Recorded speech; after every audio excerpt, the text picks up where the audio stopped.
Good morning, guys. Still dealing with the sentence, which has to have a subject, predicate, a complete thought, has to make sense. I know I'm cruising through these, but these are all slides we've seen before. Again, even if it has a subject and a predicate, like Jocelyn likes, if it doesn't express a complete thought, it's not a sentence. Jocelyn likes the. It's not a complete thought, right? Here again is what a sentence fragment is. It means it's part of a sentence. A fragment is part of something. We can't have something, such as, saw that it was time to leave. Well, there we don't have a subject of who saw that it was time to leave. The king and all his men. Okay, what did they do? No predicate, right? And before we went to soccer practice.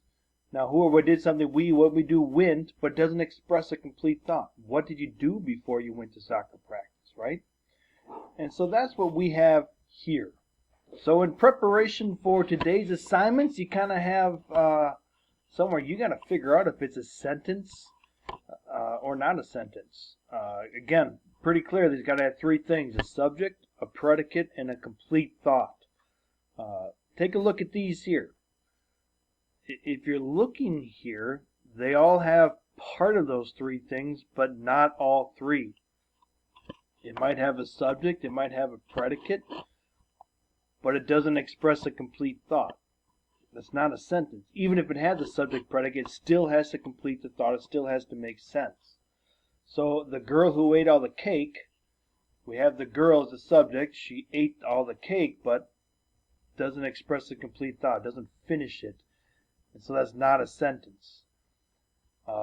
Here we have some good sentences which both have subject, predicate, and a complete thought.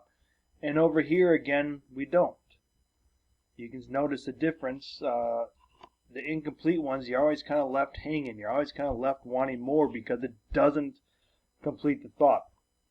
Also notice with the complete ones, again, something that I think that you know, but is very important. It all has to start with a capital letter. It all has to end with end punctuation.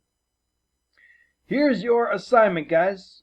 You have 18, I'm not going to call them sentences because not all of them are sentences. We have 18 problems, and you need to label them as either a sentence or not a sentence, much like we did the second half of Tuesday's assignment.